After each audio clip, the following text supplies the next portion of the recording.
Hello guys, फिर से स्वागत है आपका करने द टिप्स चैनल पर।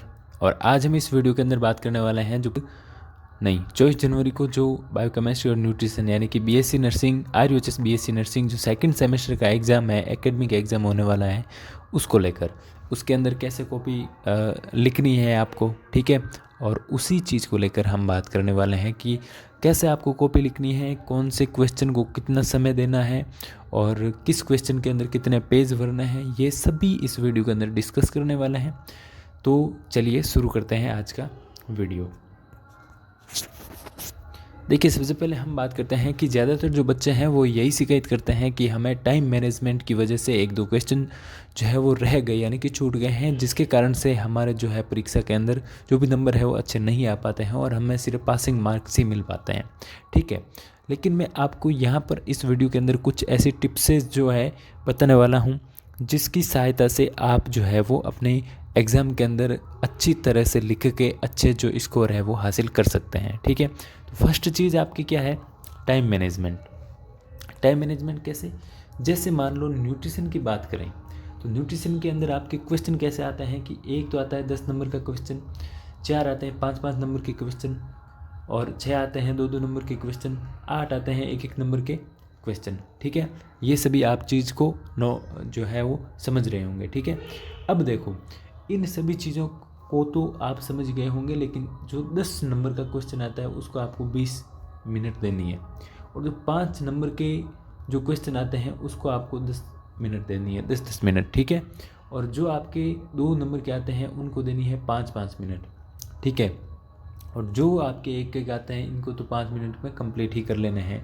तो जैसे इनकी बात करें तो 50 और 20 70 और 25, हाँ, लगभग 1 घंटे से पहले, जो आपके 2 घंटों से पहले ही ये मामला है वो निपट जाएगा। तो 2 घंटे में आपको न्यूट्रिशन का पेपर करना होता है और 1 घंटे के अंदर बायोकेमिस्ट्री का पेपर है वो करना होता है।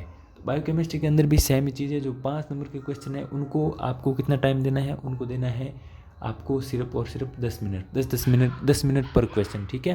10 मिनट के अंदर एक, फिर दूसरे क्वेश्चन और 10 मिनट के अंदर, और जो 2-2 नंबर के 3 हैं उनको 5 नंबर जो 5 मिनट देना है, 15 मिनट के अंदर ये कंप्लीट हो जाएंगे और ये 5 मिनट के अंदर कंप्लीट हो जाएंगे।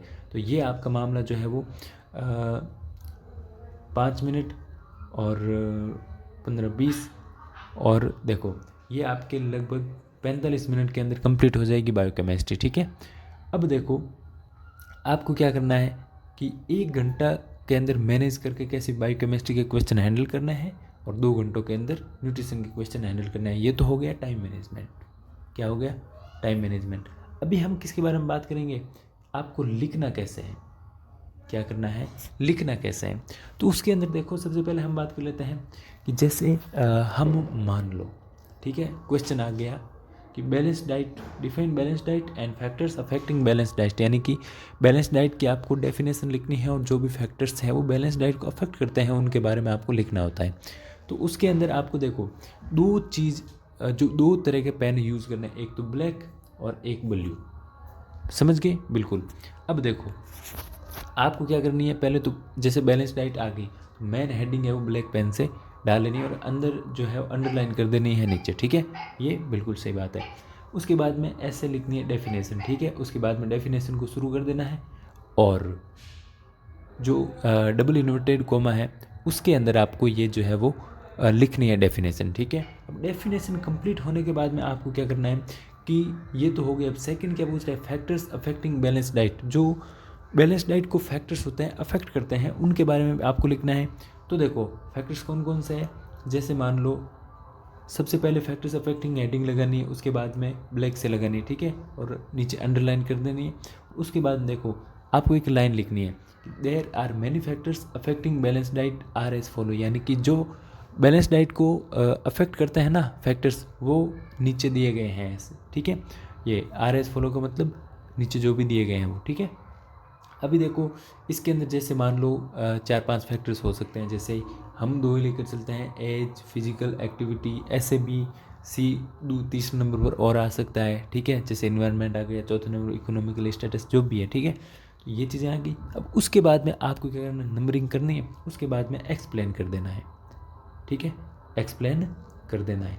एक्सप्लेन कैसे, नंबरिंग करके उसके बाद में वापस जो बैलेंस डाइट है उसकी जगह ये लिख दो एच ब्लैक लाइन जो पेन से, और वापस अंडरलाइन करके, और उसके बाद में यहाँ से शुरू कर दो लिखना, ठीक है।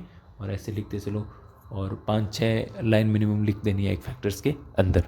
तो अगर आप ऐसे कॉपी अगर लिखते हो तो आप बेफिक्र रहिए, आपको जो 75% है ना, इसमें से मैक्सिमम मिनिमम आपको जो है वो 65% है वो मिल जाएंगे, ठीक है, मिनिमम अगर ऐसे लिखे तो। लेकिन सभी ऐसे लिख नहीं पाते हैं, तो यदि ऐसे लिखे तो 65 अधिक हो गए हैं तो 60 नंबर आसानी से आ जाएंगे आपके, ठीक है। तो आज के लिए बस इतना ही। नेक्स्ट मैं आपको इम्पोर्टेंट जो भी पेपर है उनके बारे में बताने वाला हूँ। नेक्स्ट वीडियो आएगा आपका प्रीवियस ईयर पेपर, ठीक है। तो आज के लिए इतना ही, धन्यवाद।